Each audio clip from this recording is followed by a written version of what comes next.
What is up, everybody, and welcome into the All-NBA Show, part of the All-City Podcast Network. I'm your host, Adam Mares. I'm joined by my esteemed colleague, Tim Legler, and today a very special guest from Yahoo Sports and the author of Built to Lose, How the NBA's Tanking Era Changed the League Forever. He is Jake Fischer.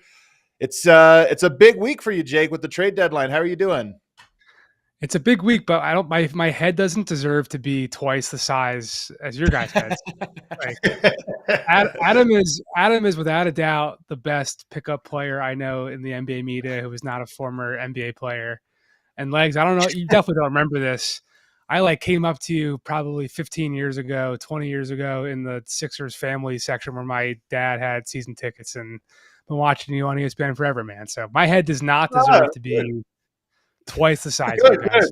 No, I'm glad you brought it up. I hope, I was like, hopefully he's going to say I was nice. I was nice to him. You definitely were. I remember throwing trade deadline thoughts at you and you not batting them away because I was like a 12-year-old idiot. So I appreciate your consciousness. Perfect, not consciousness, but graciousness. Yeah. Very good. Well, good to be talking to you again. It would be hilarious if you came in, Jake, and were like, I met you 20 years ago. Total jerk. It just completely blew me off as a kid. That would have made a better story, I think. I don't think you could have the success that Legs has had not treating people well in this business. So there you go.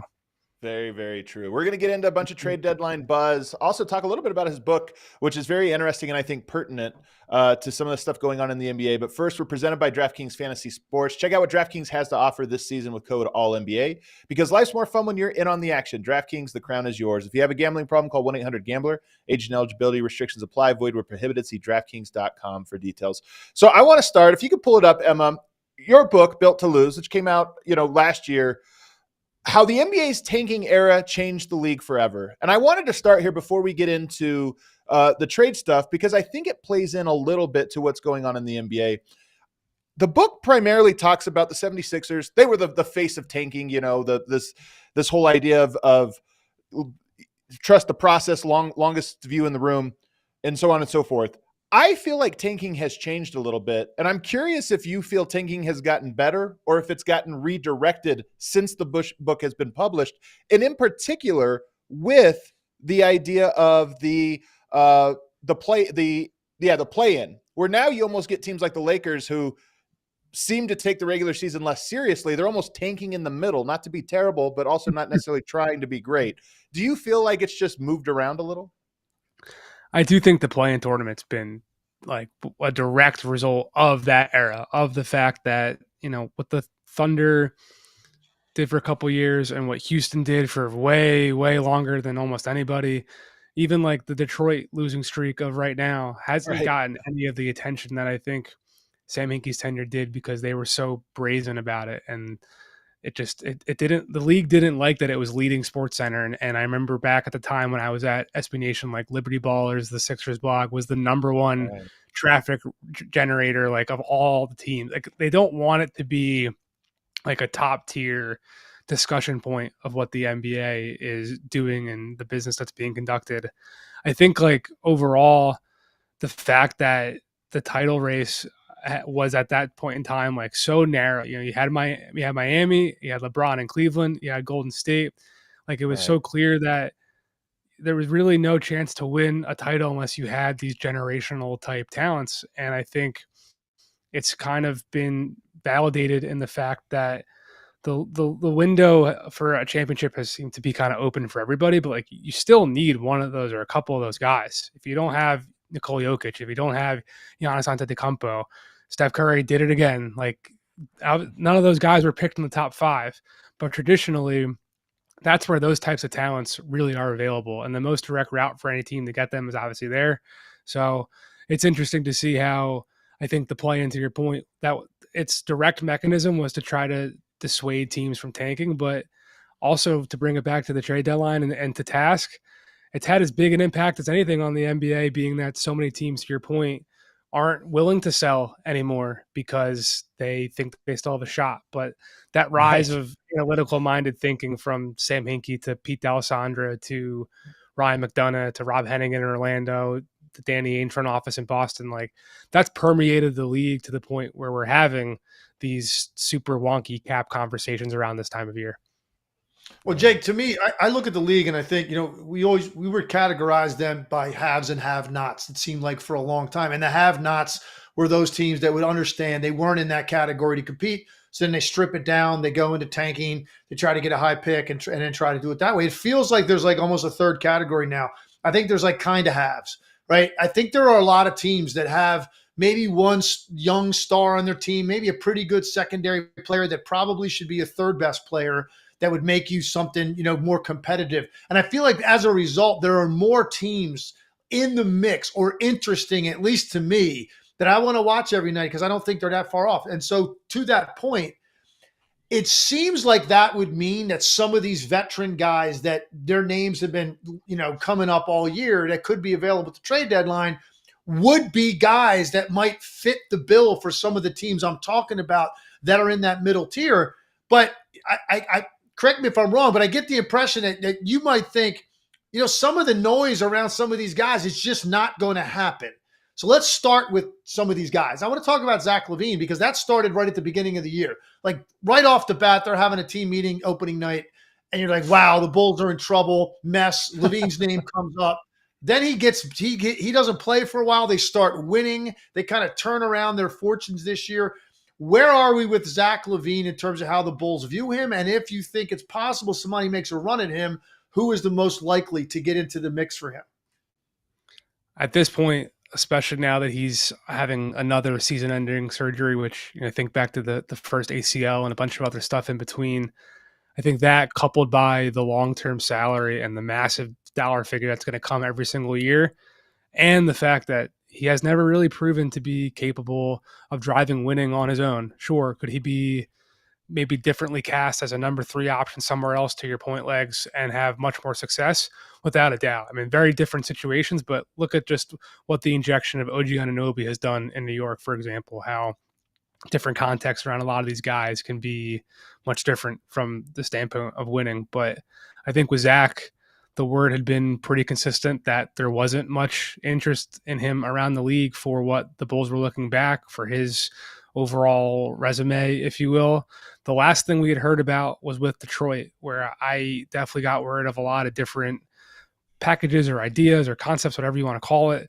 And don't really think they were, as I said on our show this morning, that's going to come out later today with Vinny Goodwill, like I can't put it on a certain yard line. It's hard to pick a barometer for that, but like they definitely got past the 50 and had conversations with Detroit.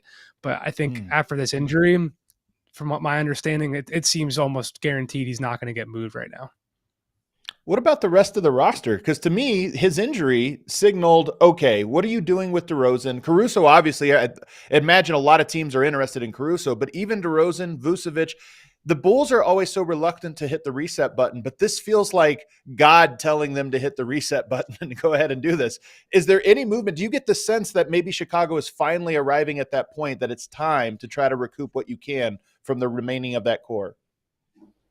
It sounds like they're definitely going to listen. The thing with Chicago has always just been they're going to hold their price firm. And I think with Alex Caruso, for example, he's going to have and will have and has had by far the widest market of any player on the roster, where, I mean, he's going to go for much higher than what like Milwaukee can give, for example. But like the Bucks would love to snap their fingers and turn the second round pick they have and Campaign and Pat Connaughton. I'm sure you go down the list, how many teams would love to add Alex Caruso into the mix for not that much of a price point. But because of that, like, is he really worth a Drew Holiday type package? Now, you're not going to have to send out as much salary, but it's definitely like 2 first-round picks and then some seems to be the price there. So I don't know if he's really going to actually change teams here, but that doesn't mean there's not a shortage of interest in teams who are going to try.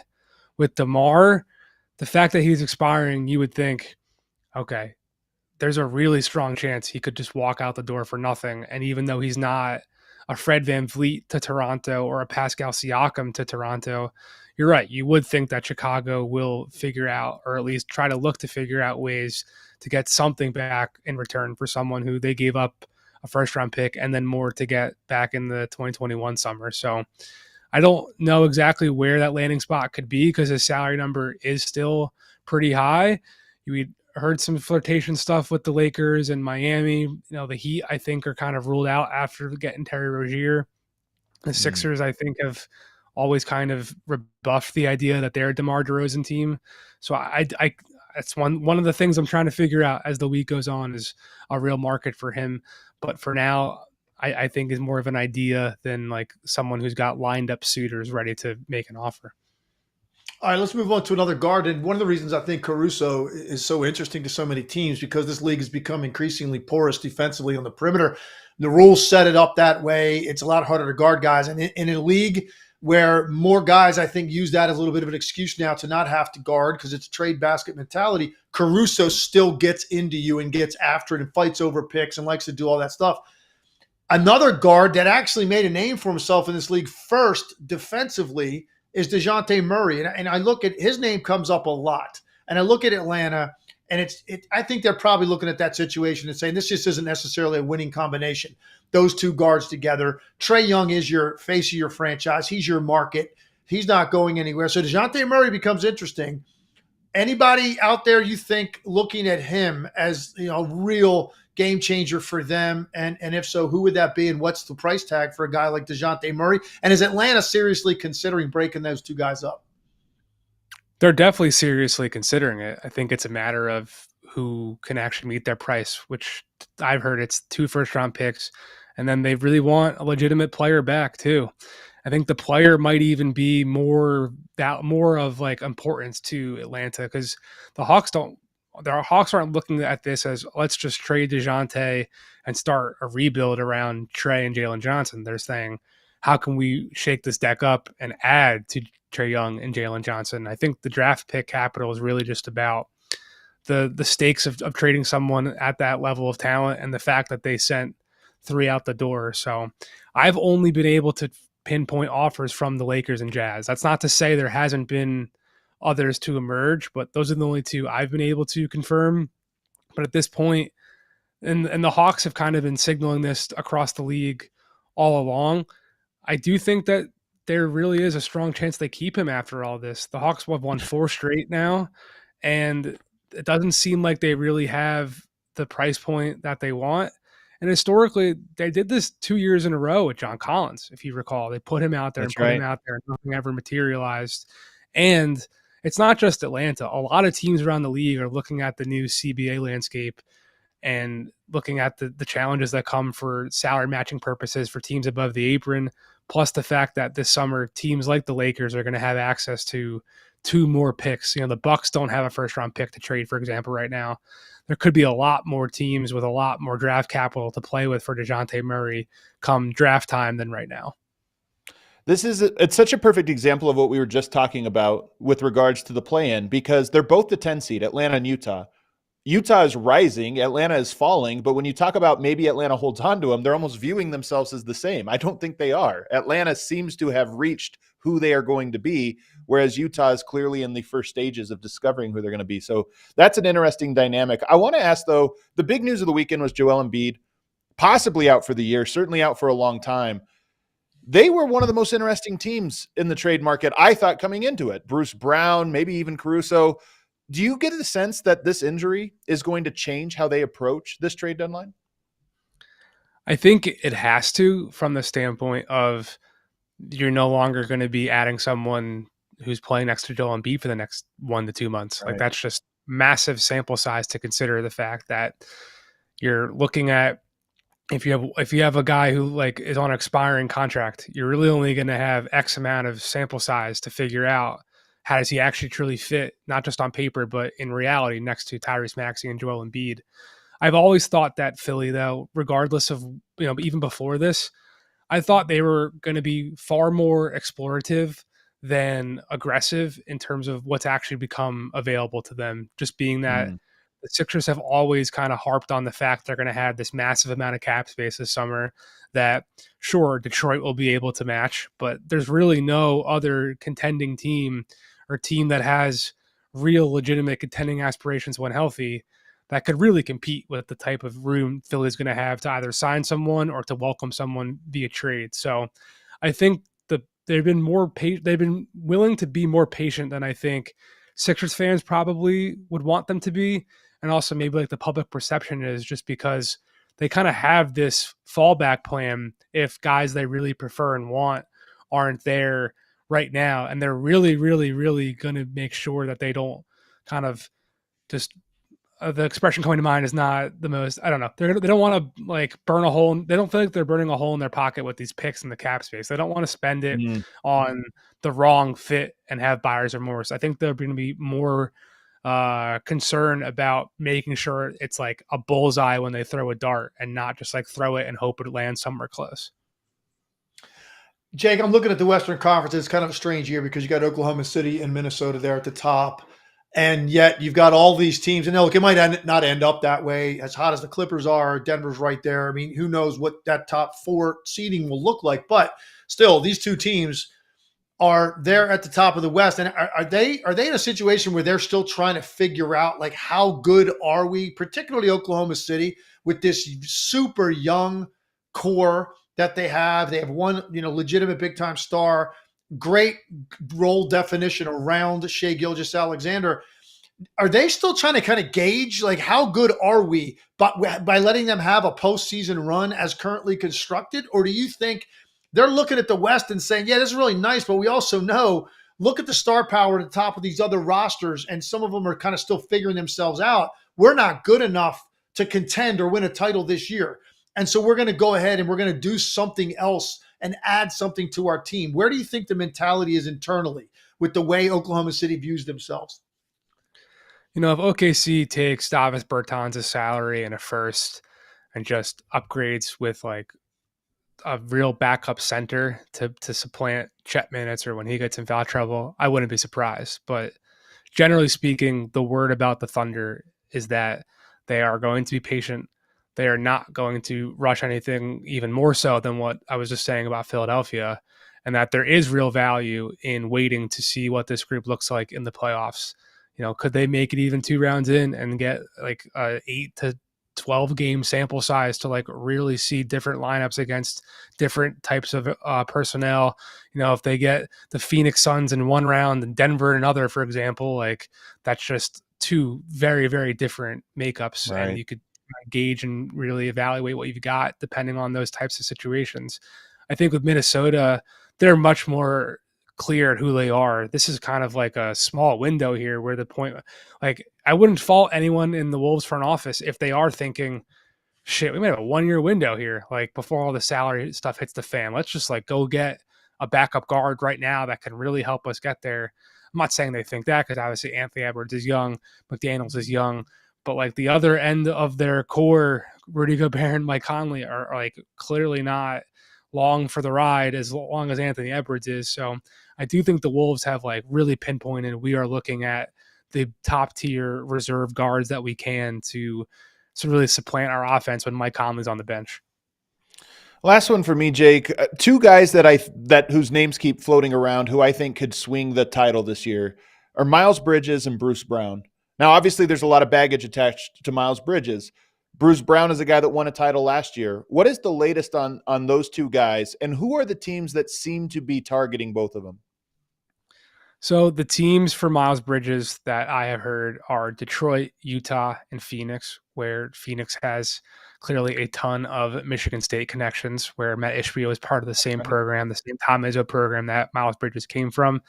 They only have the really Nasir Little and second-round picks to trade, and it seems like Charlotte is hoping for a higher return. So I'll have more about that coming at Yahoo today, but I'm curious to see if there actually is a deal to be had there between Phoenix and Charlotte. For Bruce Brown, the Raptors are looking for a first-round pick as well, and maybe even more. And I think they're going to have a long list of teams that are interested. The teams that come up the most for me have been the Lakers, the Knicks. I think the Knicks and Bruce Brown make perfect sense for each other. He fits. I mean, he might be like one of another thing that the Knicks have, but like they already have a bunch of 6'4", 6'5" switchable dogs who just are all over the Madison Square Garden floor. And I think he'd fit in really, really well with what Tom Thibodeau likes to do there. I also would be curious to see if Milwaukee does decide that Bobby Portis is a necessary sacrifice to make in their quest to upgrade on their perimeter defense. I don't think they have. Man. I mean, they don't have the same level of draft capital that New York has, or even that the Lakers have. But the Bucks, to my understanding, are like very, very actively and aggressively shopping to find perimeter defensive upgrades. And there might not be anyone better who's actually available than Bruce Brown. Last one for me, Jake. I just want to ask you real quick about the Indiana Pacers. I know they already made a big move by getting Siakam. I just think they're a lot closer than people think to really being scary for some of those top teams because of their style of play with a superstar, point guard that makes everybody better on the floor. I think Mathurin is still an emerging guy as part of a big three, but they're also a team I think that could use a little bit more length and size defensively, that can guard multiple positions and guard those guards. DeAndre Hunter's a name I've heard come up. Do you think Indiana is still in the market to do something else, or is this pretty much the Siakam move was it for them, and now they'll get to the summer and reevaluate? Yeah, I think DeAndre Hunter was one of the many names, from him to Tobias Harris to Andrew Wiggins and Jonathan Kuminga. I mean, go down the list of forwards that Indiana has been looking for 3 years now, basically, to plug into that lineup between Tyrese Halliburton and Miles Turner that I think did ultimately end with Pascal Siakam. I've heard stuff about, can they still look to maybe make a consolidation trade, being that Jarris Walker was already buried on the bench behind Obi Toppin and Jalen Smith and Isaiah Jackson. So I'll be curious to see if Indiana does look to make one more. Okay, can we take these three players and turn them into one, or two into one? But they've been quiet of late. Again, another team that I'm definitely have written down as I want to find out more about them as we get closer to Thursday, because it has been pretty quiet about the Pacers since they went out and got Pascal. Jake, I know it's a busy week for you. Thanks for taking some time. Plug, you got the show coming up later on. What time is the show, and what's going on with it? Well, we already recorded Good Word with Goodwill today, so it's just about editing and publishing. That'll come out on the Ball Don't Lie podcast feed. We've got Divine Intervention, with Dan Divine on Tuesday, and then me and Dan on our show, No Cap Room, again, all on the Ball Don't Lie podcast. That comes out Thursday. We're recording that like right as the deadline's ending, so it's going to be instant reaction. Maybe I'll get little tidbits along the way as we're recording, and we're going to have a bunch of different stuff all week long, as we do every week on the Ball Don't Lie podcast. Yeah. One of the best in the biz. And of course, his book, Built to Lose. Check that out. You can pull it up again, Emma, for us. Jake, thanks so much for joining us. Have a good one. Thank you, guys. Appreciate the hospitality. Thanks, and there's the book right there. You guys can get it on Amazon, get it wherever you get your books. All right. Let's take a quick break. On the other side, I want to react to some of the stuff he said there, Legs, I found to be very interesting. And so I want to go back and forth on some of my big takeaways from that. And then we're going to get to some of the interesting games over the weekend, including the Jazz beating the Milwaukee Bucks, the Bucks beating the Mavericks, and of course, Embiid's injury. All of that and more on the other side. But real quick, if you are looking for tickets to a big game or even the big game this weekend, check out the Game Time app. That's right. You can even get Super Bowl tickets on the Game Time app if you're willing to spend several thousands of dollars to go watch that one. Actually, should be a really good game, probably worth the several thousands of dollars. But maybe you're looking for a littler game this week, an NBA game. Hop on the Game Time app. They've got that great feature where you can get last-minute deals, flash deals, set reminders. If you are keeping your eye on a section or a specific game, it'll send you reminders whenever the prices drop. And they have that all-in pricing feature so you don't get surprised with fees when you check out like so many of those other ticketing apps. So download the Game Time app, create an account, use code ALLNBA for $20 off your first purchase. Terms apply. Again, create an account and redeem code ALLNBA for $20 off. Download the Game Time app today. Last-minute tickets, lowest prices guaranteed. Also want to tell you about DraftKings Sportsbook. This is the greatest week to download the DraftKings app because the Super Bowl is the greatest event to bet on in all of sports. you've got so many different prop bets. It's not just who scores touchdowns, who's going to throw for how many yards and what have you, like typical. With the Super Bowl, you can bet on anything. How long is the anthem? Who's going to show up at the halftime show? All those different things is what makes the Super Bowl a special event. And right now, you can download the DraftKings Sportsbook app, use code ALLNBA, and you're going to get that great deal where you bet $5, you get $200 instantly in bonus bets, whether you win or lose. So download the DraftKings Sportsbook app, use code ALLNBA, and bet $5, get $200 instantly in bonus bets, win or lose. Only on the DraftKings Sportsbook app with code ALLNBA. The crown is yours. If you have a gambling problem, call 1-800-GAMBLER or visit www.1800gambler.net. In New York, call 878-HOPE-NY or text HOPE-NY. That's 467-369. In Connecticut, help is available for problem gambling. Call 888-789-7777 or visit ccpg.org. Please play responsibly. On behalf of Boot Hill Casino and Resort in Kansas, 21 and older, age varies by jurisdiction, void in Ontario. Bonus bets expire 168 hours after issuance. See dkng.com/basketball for eligibility and deposit restrictions, terms, and responsible gaming resources. Legs, some really interesting stuff in there. The first one I want to go to is he mentioned the idea, like Miles Bridges is a really good player. Obviously, there's a lot of controversy around him. I think bringing him in, whether you're Phoenix, whether you're Milwaukee, or any other contender, there's a distraction factor of bringing him in. And there's also maybe just a vibe factor to a team. And I thought Bobby Portis was the perfect guy to talk about as the guy you would have to sacrifice. Because Bobby Portis, while I don't know how great of a player and how positively he impacts winning, I think you can debate that. He certainly seems like a culture guy for them. And to sacrifice him to bring in a player who maybe actually makes your team better, but you lose the culture, that's always a tough trade-off. What are your thoughts about that specific idea and then that concept at large about bringing in a guy that has a lot of controversy around him? Right. It's an interesting one because I've talked about Portis a lot last couple of years and his popularity in Milwaukee. And I always say one basket out of Bobby Portis is worth 10 points to the Bucks. It feels like at home because of the way they react to him. Yeah. I think probably outside of Giannis and now Lillard, because he's a very popular guy, obviously, I think Portis is the next most popular player on the roster. Yeah. The way that they react to him. Right. And, think about it. He had some baggage earlier in his career. Right. Okay. Right. I mean, he punched a teammate, broke his jaw, Mirotic in practice and put him out for basically the season. And what happens is, and these are all things that are shocking at the time. And obviously there's a lot of coverage of it, a lot of negative scrutiny that these players get.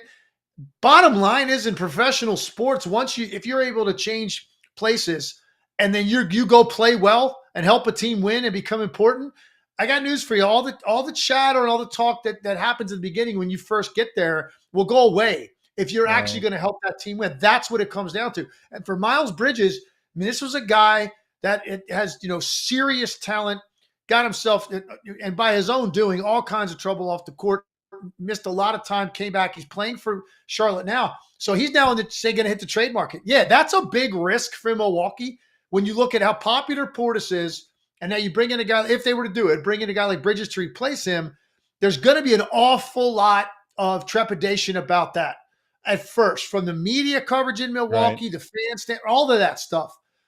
It comes down to, does he do things on the court that give you a better chance to win alongside Giannis and Lillard? And it takes time to figure that out. But ultimately, that's what a decision like that would come down to. I think, look, Bridges is much more athletic than Bobby Portis.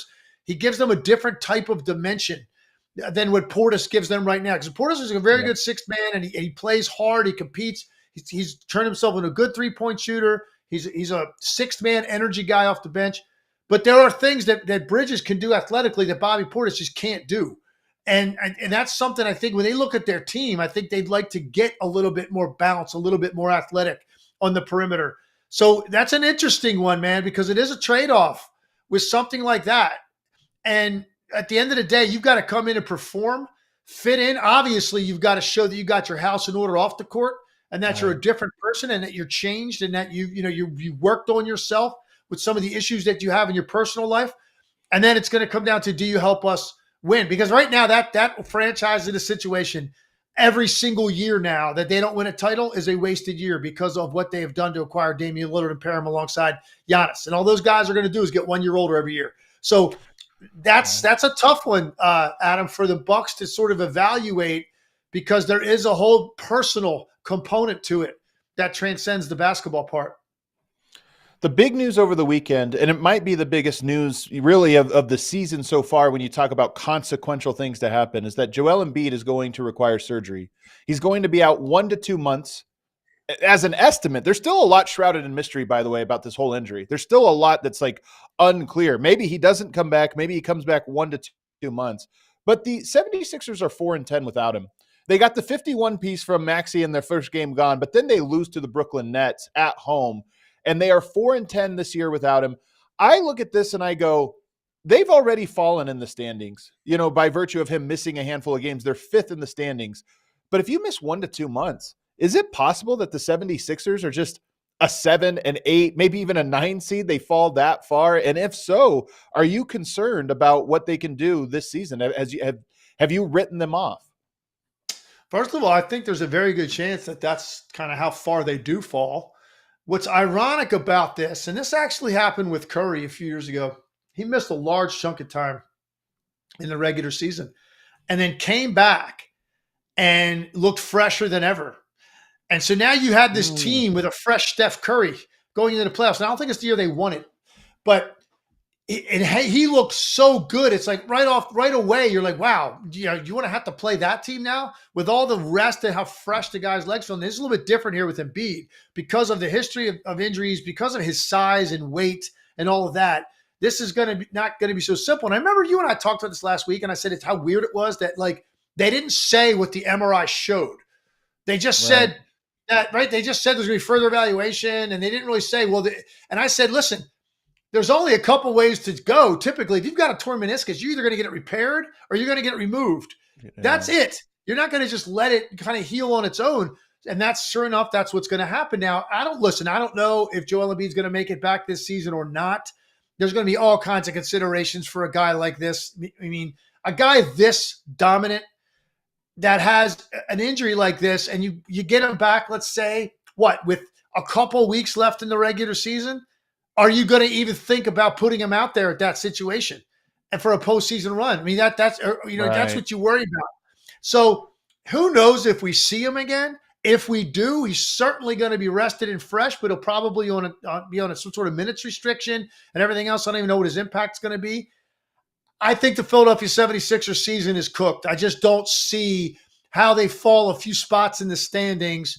Most likely are going to be a play-in team. If you survive that, first of all, I don't think you survive it without Embiid. If you do, if he's playing, all right, now you got to go take on who? Boston, Milwaukee, when he's missed all that time. Unfortunately, I think their season is cooked now. And I think what it's done is create this incredible vacuum and void in that 3-4 spot. That's going to be interesting because now you look like New York, Cleveland, maybe we're going to play each other in the first round as a 4-5. Now there's a very good chance they both play at home in the first round. And so the jockeying for those spots and what this has created with the Embiid being out is very interesting. It is interesting, the East, how it got just got shaken up. And you're right. The way I view the Eastern Conference is I do think those underseeds can upset. Like you look at it and say Indiana's had Milwaukee's number. The Magic, the Heat, those are scrappy, tough teams. You don't pick them, but you wouldn't be surprised if they upset. But you don't pick any of them to upset 3 rounds in a row. You're not going on the road three times and beating all of them. And now the 76ers look like they're going to fall into that category where even if they get Embiid back, it's no longer okay. You get 1 or 2 easy rounds. Now it looks like you're just going to have to go through the gauntlet, and that's just going to be too tough. So that's a really strange one. And then he mentioned in the offseason, maybe going after a star. Here's an interesting thing about all of the conversation that we had with Jake. Everybody feels like their window is open for forever. And everybody feels like their process is the true process. And you look at the 76ers now and you think holding on to assets and saying we're going to go in all in the summer and try to add another star, this might be the best year of Embiid's career. If he's coming back from this injury, who knows what he looks like now? This is a lot of knee injuries. He's on the other side now of 30. You look at that and go, even if they were to get a marquee name, and I don't know who those names are going to be. Maybe Jimmy Butler's available. It's rumored, the Miami Heat might not be bringing him back. Even if you go out and add a player like that, a superstar player, you're still looking at a year that might feel less promising than what this one felt like a month ago. Listen, I just think it's at the point now with Embiid and his issues with trying to stay healthy for a prolonged period of time. And it seems like every year in the playoffs, there's something going on with him going in or during. It happens, even in the year they played Toronto in the first round and he catches that elbow at the end of the closeout game and affects him the next series. It just seems like some of it's bad luck, some of it's just probably genetics, some of it's just his size, whatever it may be. I think we're past the point now of giving him the benefit of the doubt that he's going to have this sustained run of good health for an entire regular season and a 2-month postseason run. It's unfortunate to say that and to look at it that way, but it's just look at the track record. Very difficult. So yeah, they can view their team that way and say, hey, look, a healthy Embiid plus Maxey now and where he has ascended, and Tobias Harris is your third guy. Like we get another piece. I mean, great, but can Joel Embiid stay healthy for all of that in the first anyway? Like regardless of what you do. And I think that's a lot of conversations now internally are going to be affected by this and how they view him and his viability going forward and his ability to stay healthy. It's unfortunate, man, because he was playing out of his mind. And I was so curious to see what a postseason was going to look like with Embiid and Maxey because of how different it looked with a Ben Simmons or a James Harden, right? And some of the issues those guys had. I didn't see Maxey having those kinds of issues. I don't think he's affected that way by the pressure. And so I really was curious to see what would be different about this postseason. And with Nick Nurse there now, how different would that postseason run look? We might not get a chance to find that out. We'll have to wait and see. It's a couple months away before we'd have to realize if he's out for the rest of the year. But it doesn't look good. It doesn't look like it's going to be an impactful run regardless.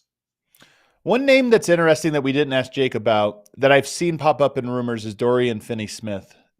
This is an interesting one to me because he's not the type of guy you have to be a contender to add him and him make an impact. He's not the type of guy that's going to make a mediocre team great, but there's a lot of really good teams out there that maybe if you were able to add him as like the 6th, 7th, 8th piece, then all of a sudden he becomes really good. What do you think of Dorian Finney-Smith being available, and do you think he's a guy that can swing it for a Milwaukee or a Dallas or a Denver or that caliber of team that's already kind of in the hunt? I'll give you another team actually that I already mentioned, and so I hear what you're saying. He's not a guy that's going to put a mediocre team to the next tier. I agree with that. Except one team, I think he's such a perfect fit for what they need. And really what he does offensively, which is primarily spot up and shoot, but the way he defends and guards, and like I said earlier, I think they're closer than people think. It's Indiana. I don't know if, and you've got some guys there that they got some interesting decisions to make, whether it's now or whether it's over the summer or whatever. But Buddy Hield has an expiring contract. They've got shooting. Dorian Finney-Smith, gives them still some shooting, not on the level of Buddy Hield, but gives them significantly more defensively. And the guys that, if Indiana wants to get serious, the guys that now you're going to have to guard in the Eastern Conference, and some of those players you've got to be able to guard. Dorian Finney-Smith fits the bill for that and fits their style. Just run spot up, play off a Halliburton and play off the high ball screen and play off a transition and run to spots. But then on the other end, really guard people. So Indiana be a very interesting team. I just don't know, like Jake said, do they feel like, okay, we've done enough this year by adding Siakam? That's a pretty significant move. Let's just see what that looks like and let it play out. But they've got some guys that, like, I think they need to make some decisions on. Hield, Obi Toppin, like some of these guys that I think it's just a surplus of wings. Dorian Finney-Smith's a little bit different because of his defensive prowess. It's so hard to make moves in the regular season and like this late and then have it come to fruition. We talk about teams like Oklahoma City maybe being too stagnant. Maybe they trust their process too much and they could miss their window. But a team like Indiana changing their roster to the degree that they already have and then making another change, that presents its own challenges of like, now you have 8 weeks to figure out where everybody's role is and everything else. That's tough to do. You want to talk about this Bucks Jazz game from over the weekend? Yeah. I'm curious. I have some thoughts on the Jazz, but I'm curious what you saw in this game that you singled out to be so interesting. I just felt like one thing that stood out to me was for Milwaukee. Well, first of all, take this into consideration. Now, Milwaukee is a title contender. Yep. They got outscored by 29 points in a 10-minute stretch in the fourth quarter. 29 points. They had the game perfectly in control. They're up 14 with 11 minutes to go, and they lose by 15. And it was basically done primarily with like some bench guys that really hurt them. Keontae George killed them. Kessler Walker was hugely impactful in this game. Jordan Clarkson was big. And so you look at the way that this game ended. It was just stood out to me. It was like Lillard seemed like he was in the mindset the whole time of like, get myself going. And they were playing perfectly well with other guys. Like it wasn't his night. He didn't look good the entire night. His shot did not look good. He wasn't in rhythm. And I understand great players are going to keep shooting, right? I understand that that's kind of part of their DNA. But I also think they were playing a certain way and they were perfectly fine with the contributions they were getting from other people. If maybe that's a night that Lillard just goes, you know what, it's not my night, man. I'm going to look to like make some plays for people off the dribble. I'm going to look to just do something else other than score. And he didn't really do that, man. And I thought, he continued to miss shots even during the fourth quarter while Utah was making the run. And I felt like the Bucks could have stopped this run. And they really didn't because their offense just completely bogged down. They weren't getting stops on the other end. And next thing you know, you look up, you think a 14-point game for a team like Milwaukee in the fourth quarter, like maybe you lose at a buzzer beater. They lost by 15 points. They were up 14 with 11 minutes to go. I mean, Utah won the game going away. It was just so bizarre to me, the turn of events on a night when Milwaukee thoroughly outplayed them. And they looked pretty good. I thought defensively they were competing. They had the style and pace of the game fit them. And then just like that, blink of an eye, it just completely disappears. And they get smoked. And now Doc, look, they're 1-3 since Doc got there. I'm not making any judgments on Doc Rivers. Of course. But they still clearly have so much to figure out. And I just thought it was a really bad loss, man. I give Utah a lot of credit because they play hard and they made the run. But I actually thought Milwaukee really contributed to their own demise in this game. It was a second night of a back-to-back, a road back-to-back. I'm not making an excuse. I'm just pointing it out here, Legs. They flew from Dallas to Utah for this road trip. All right, hold up. I'm going to stop you right there. If that's a big factor, then you're down 15-18 in the first half. You know what I'm saying? Maybe you run out of gas in the fourth quarter. Back-to-back. Listen, if you got a 14-point lead through three quarters, you can't use back-to-backs as an excuse. Because at that point, the fourth quarter, it's not like fatigue sets in. Adrenaline gets you through the fourth quarter because you're on the verge of winning a game in a tough place to win a game. So I just don't see that in this particular case. If you come out flat and they lose by 25, all right, I guess that played into it. That wasn't the case. They outplayed them. They looked fresher. They looked better the entire game. And then they just the way that they played that last 10, 11 minutes, it didn't look like a contending team. It was a bizarre finish to a game that they really dominated. This question is one that I think about for the Nuggets a lot because they can get the ball popping, 30-plus assists, everybody's involved, and then they can have nights where it's Jokic and Murray going to the two-man game over and over and over again. And I think it can be frustrating in the regular season because you like going away from those things and everybody feels involved. But we saw them win a championship last year where it was the two-man game 90% of the time. And I wonder if it's similar for Milwaukee. Like, I understand what you're saying about Dame didn't have it going. Could he have gone somewhere else? But there's this other part where if they're going to win a championship this year, it's going to be because of Damian Lillard and Giannis and the interplay between the two of them. So is there any argument for, yes, they dropped this game. Yes, they've lost 3 out of 4 now. But only thing that matters is that they figure out how to get that chemistry going. And if you get it by the playoffs, all this other stuff is window dressing.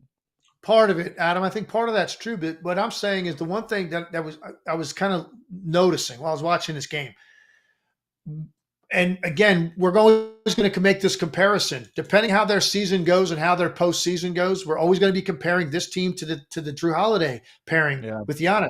And on the nights when Drew Holiday didn't score or didn't shoot well or whatever it may be, the number of plays he was involved in, raking down on guys in the paint, coming up with a long rebound, like drawing fouls, guarding people in the perimeter when you had to. Like, Keontae George lit them up in the fourth quarter. Drew Holiday's exactly the type of guy, young player, hits a few buckets, is feeling it.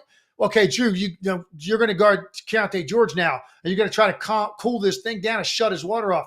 That's what I'm saying. I was watching Lillard, and it's just kind of like a one-dimensional way in which he's going to help them win. And they have so many issues defensively still that on the nights he doesn't shoot well, I'm worried for them that it's just not going to be good enough to be able to actually get past who they're going to have to get past. And it's an interesting dilemma for Doc. Look, on the nights that Lillard's stroking it and playing well and Giannis playing well, yeah, it's very tough because they're going to score 130 plus points, and it's going to be very difficult to be able to match that. But on nights he doesn't, I don't know that Milwaukee's got a plan B to beat you. Are you surprised to hear Utah connected to Dejounte Murray so much? I mean, they have the assets, right? They have all the picks. I look at that one and I go, they're such an interesting team because they're a 10 seed. I don't think this is their year, but you do have to assemble your roster. And I look at it and I go, Dejounte Murray didn't work out in Atlanta. I think he's still a good player. That's a really interesting move to me that I don't know how I feel about it. I'm not sure what they'd have to give up. According to Jake, a player and picks, so not just picks, but you need to find them somebody. You got to match the salary and everything else. But is that just a fit-wise, if you pair Lauri Markkanen and you pair him with Dejounte Murray, do you like that conceptually? Not a ton, no, honestly. And I look at the guards that they already have, and I think they've got enough at the guard. I don't know that that's necessary. And the way that Dejounte Murray plays, I'm just not sure that that's something that's going to fit as well with Markkanen. So yeah, that's a little bit surprising. I wouldn't expect Utah to be in the mix for Dejounte Murray. I do like Dejounte Murray, and I think I'm going to like him a lot more once he's not paired with Trae Young, because I really liked him in San Antonio. So I think he gets to the right spot again. I think Dejounte Murray can definitely really impact winning. Very interested to see if something happens with him, because I think if he goes to a, middle tier and above type team, I think Dejounte Murray's a big difference maker. But I also thought he was going to be a huge difference maker for Atlanta, and that hasn't gone that way at all. And I just think it's just not a great pairing alongside of Trae Young.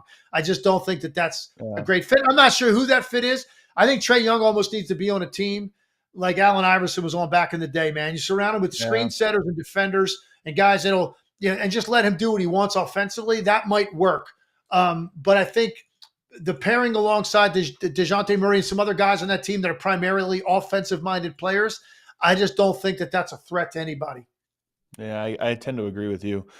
Over the weekend, the Lakers beat the Knicks in the Garden. The Knicks are obviously very depleted.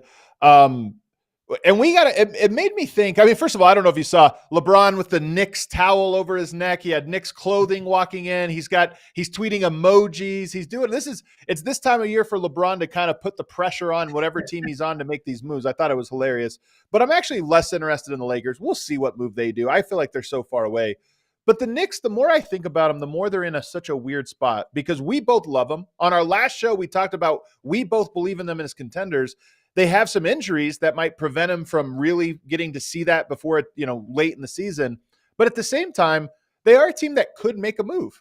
They could make a move because they're a good team and they have enough pieces that they could make themselves even better. Do you feel, and we had a super chat on this, if you want to pull it up, Emma, we can frame it that way. This comes from Fugazi. He says, I feel the Knicks have to make a move. He says, have to, !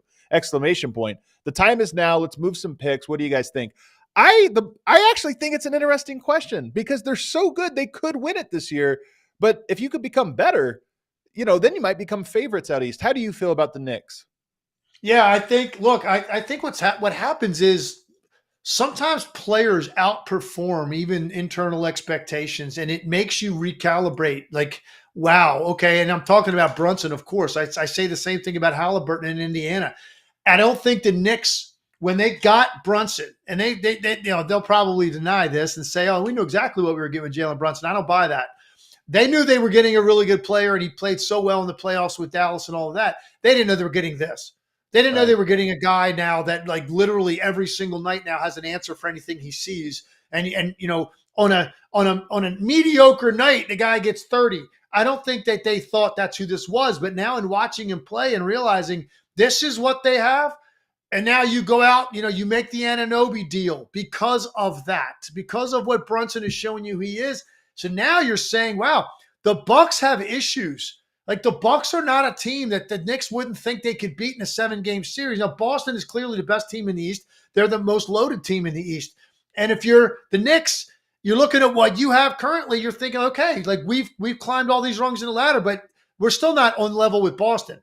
We could battle them. We'd play them in a tough series, but that's not what we're talking about here. We're talking about winning the Eastern Conference, getting to the finals, winning an NBA championship. Absolutely. They're looking at their situation differently now. I would not be shocked whatsoever if the Knicks they continue to be active and do something else. And the last team that's interesting to me is the Orlando Magic because one, they're healthy. It's been a long time since they've been healthy to the degree they are right now, but they go into Minnesota and they get a win. They hand them just the 5th loss of the year. That's a really impressive win for them to grab that one against the West #1 team. They're in the same spot. We talked a lot about Indiana and being close to push their chips in. We've talked a little bit about, the Lakers or Utah, those teams in that same zone. Orlando's in that same zone, and they both have the future and, the assets right now to make a move. Do you feel like they are a team that you would like to see make a move? And if so, are they one move away from vaulting themselves into that Knicks-Cavs territory where it's like, hey, this team might be a contender out there? Yeah, I think they probably – so, man, now we have a lot of different tiers, I think, in the Eastern Conference. I don't know that I put them quite on that level, but they'd be right there knocking on the door with them. Right? They absolutely would. Like I wouldn't consider them right now in the same class as an Indiana when they're healthy. But this would put them there and maybe put them a little bit above that if they were to do something like that. You got to remember too that like you talked about the impressive win at Minnesota. That's a 4-game road trip. Now they did get Detroit and San Antonio on that trip, which certainly helps. But they lose to Dallas by 2 points, I believe, in a game that's 1 possession game with 30 seconds to go. Or that's another big road win. So to your point, they were shorthanded for a while. They're back healthy again. They've won 3 straight games. Super interesting, man. And again, it's similar. Like I think it's because Banchero is even better than they thought. Banchero is legitimately a guy now that gets it done night in, night out, like consistently penciling in that top tier production. It makes them rethink, and they got a lot of young pieces, and they've got some guard pieces that are so similar that they could move some of those guys to give it maybe a contender some depth and get something back in return that fits their style a little bit more. I agree. I'm so interested in Orlando. I was so high on them early on in the year. They had the injuries and looked kind of bad. They went through a tough stretch, but I'm curious to see just how good they can be. And by the way, Franz Wagner, 38 points last game. Like he's also kind of coming on. So they're a team that I think might be sneaky better than their record says that they are. And I'm curious to see if they can keep it going. Hit that outro music for us, Emma. Legs, any other final thoughts just about the trade deadline stuff that we talked about today or any other players or teams you're really thinking about? I'm just really curious more than anything else of which teams that are already like in the top 4 in either conference that still are looking at themselves and saying it's not enough. Or even a team like Phoenix that right now is not in the top 4, but they're top 4 talent. Like which of these teams that we think potentially could win it all actually go out and they continue to make something happen? That's what's going to be fascinating. It sounds like you talked to Jake and I talked to other people and everybody's kind of sitting around going, I don't know, man. I don't know if much is going to happen at all. And I got a weird feeling that we're going to get some serious surprises by Thursday. Man, it would be wild if like a Jimmy Butler caliber player gets on the move or something like that. He was eligible for an extension. They haven't signed one. You always read the tea leaves on things like that. So yeah, this might be one of those years where something comes out of left field and changes the whole complexion. Legs, it's good to be back. This should be a very interesting week, man. Trade deadline week is really fun, but I'm also excited for it to be over because I want to analyze these teams as they're complete, their roster. And I can't wait to see what that is. You read my mind. Every year I say the same thing. I hate the hypotheticals, man. Give me something concrete and I'll tell you the fallout from it and if I like it. But 99.9% of every hypothetical thing we discuss leading up to it does not happen. So just give me what actually happens and then we can break it down. I'm looking forward to doing that on Friday with you. All right, that does it for us today. Thanks again to our guest, Jake Fischer. Check out his book, Built to Lose. You can get it on Amazon or wherever you get your books. For me and Legs, thanks for tuning in. Hit that like button on the way out. We